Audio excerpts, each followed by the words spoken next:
Today's ceremony, however, has very special meaning, because today we are not merely transferring power from one administration to another or from one party to another, but we are transferring power from Washington, D.C., and giving it back to you, the people.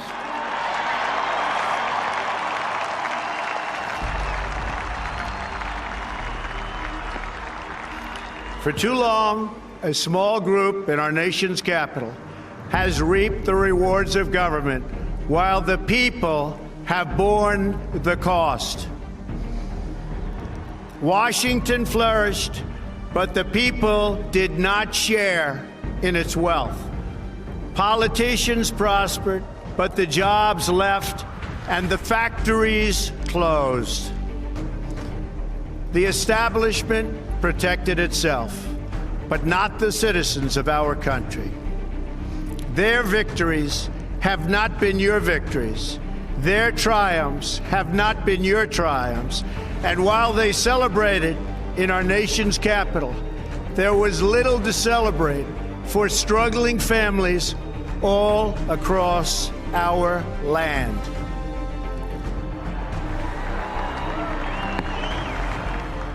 That all changes starting right here and right now, because this moment is your moment. It belongs to you.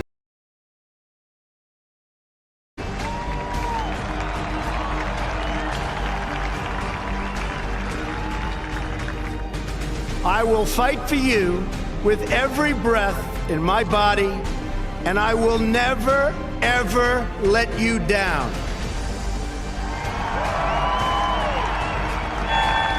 No, look, a lot of people are trying to take us down quickly. They're trying to discredit us. They're trying to say, we don't know what we're talking about. Well, until you've been on the receiving end of it. Called you actors. Well, I am an actor, actually. I'm in Spring Awakening right now at the Barclay Performing Arts Center. It's a great show. Receiving end of it. Called you actors. Well, I am an actor, actually. Because a lot of times, by the time you go to court, it takes so long to go to court to get the due process procedures. I like taking the guns early, like in this crazy man's case that just took place in Florida. He had a lot of firearms. They saw everything.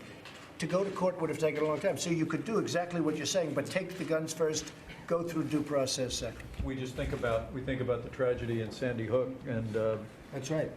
We think about the tragedy in Sandy Hook, and that's right. We think about the tragedy in Sandy Hook. That's right. Today, Democratic Governor Jared Polis made good on a campaign promise, signing Democrats' red flag gun control legislation. It will allow a judge to declare somebody a danger and order their guns seized. Sampling of surrenders under Florida's new Risk Protection Act. We've taken in right around 200 firearms and about 30,000 rounds of ammunition. The law, swiftly passed after the Parkland school shooting, temporarily strips gun owners of their gun rights and hardware if a judge deems them a threat to themselves or others. Keep firearms out of the wrong people's hands. Well, I am an actor, actually.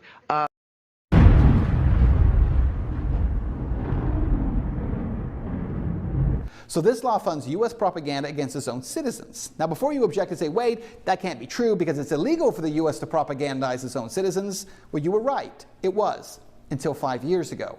In 2013, that version of the National Defense Authorization Act removed a ban on U.S. government creating and then showing propaganda to U.S. citizens.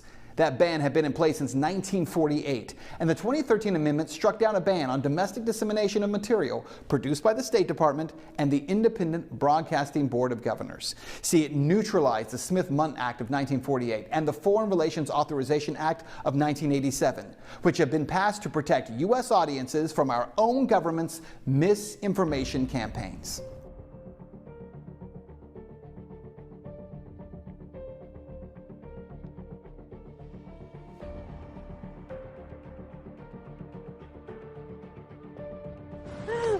And please, could we do something with the assault weapons? We have to do something. We gotta take steps. I don't know what the answer is. Don, I don't know what the answers are. This isn't about wanting to take away everyone's guns. It's not an issue about we want to take everyone's guns. I have a gun. This isn't a Republican issue or a Democratic issue. It's not an issue about Republicans. It's not an issue about Democrats.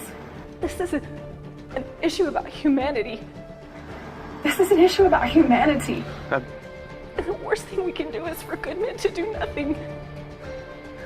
But what I do know is the worst thing we can do is for good men to do nothing. And when we talk about rights, so we have the right for free speech. But if free speech in any way endangers someone, it gets restricted. It gets restricted. Because my daughter has no voice. She was murdered last week, and she was taken from us. And I'm pissed. Because my daughter I'm not going to see again. She's not here. She's not here. She's in North Lauderdale at whatever it is, King David Cemetery. That's where I go to see my kid. I'm very angry that this happened, because it keeps happening. 9/11 happened once, and they fixed everything. How many schools, how many children have to get shot? It stops here with this administration and me. I'm not gonna sleep until it's fixed. And Mr. President, we're gonna fix it. Because I'm gonna fix it. I'm not gonna rest.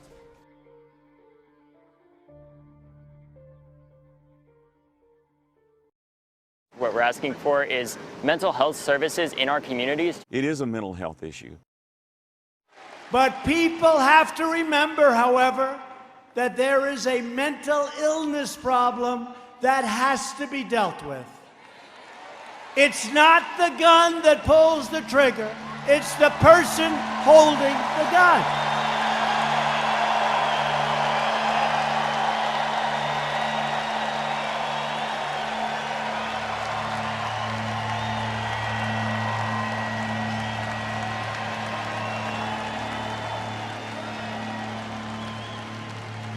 Years ago, many cities and states, I remember it so well, closed mental institutions for budgetary reasons.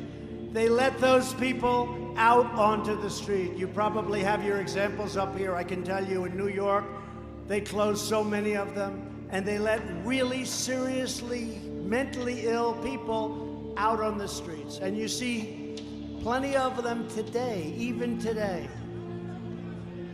We're going to have to give major consideration to building new facilities for those in need. We have to do it.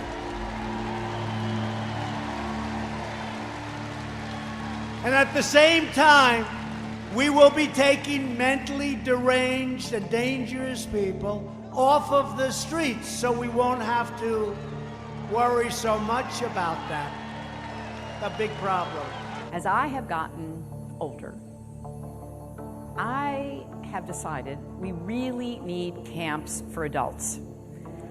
In the 2 decades since Columbine, our nation has watched with rising horror and dread as one mass shooting has followed another, over and over again, decade after decade.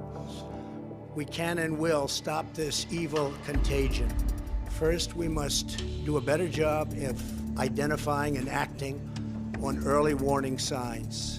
I am directing the Department of Justice to work in partnership with local, state, and federal agencies, as well as social media companies, to develop tools that can detect mass shooters before they strike. We are outraged and sickened by this monstrous evil, the cruelty, the hatred, the malice, the bloodshed, and the terror. And we vow to act with urgent resolve. We must recognize that the internet has provided a dangerous avenue to radicalize disturbed minds and perform demented acts. We must shine light on the dark recesses of the internet and stop mass murders before they start. As an example, the monster in the Parkland High School in Florida had many red flags against him, and yet nobody took decisive action. Nobody did anything. Why not? We must reform our mental health laws to better identify mentally disturbed individuals who may commit acts of violence and make sure those people not only get treatment, but when necessary, involuntary confinement. Involuntary confinement. Mental illness and hatred pulls the trigger, not the gun. And at the same time, we will be taking mentally deranged and dangerous people off of the streets, so we won't have to worry so much about that. Martin Niemöller was a German clergyman, a Protestant, who watched Hitler's rise to power as though he were a member of the audience. In 1944, as a prisoner in the Nazi death camp at Dachau, he wrote the following. In Germany, they came first for the communists, and I didn't speak up because I wasn't a communist. Then they came for the Jews, and I didn't speak up because I wasn't a Jew. Then they came for the trade unionists, and I didn't speak up because I wasn't a trade unionist. Then they came for the Catholics, and I didn't speak up because I was a Protestant. Then they came for me, and by that time, nobody was left to speak up.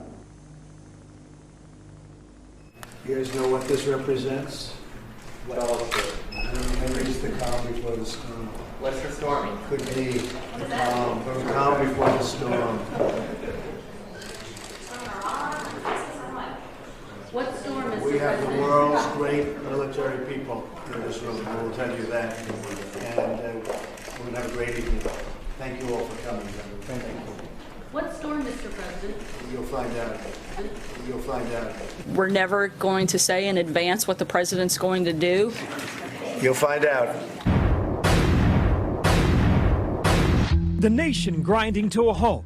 Schools closed. Businesses shut down. In some places, curfews in place. Kids are not pleased, but that's okay. Sad, because I'm gonna miss all my friends. The effects of the COVID-19 outbreak sweeping through all aspects of American life. Creates a lot of hardship for people, but it's the right choice. We're just going to just stay open because this might be the last resort people have, and that's the reality of what we're dealing with right now.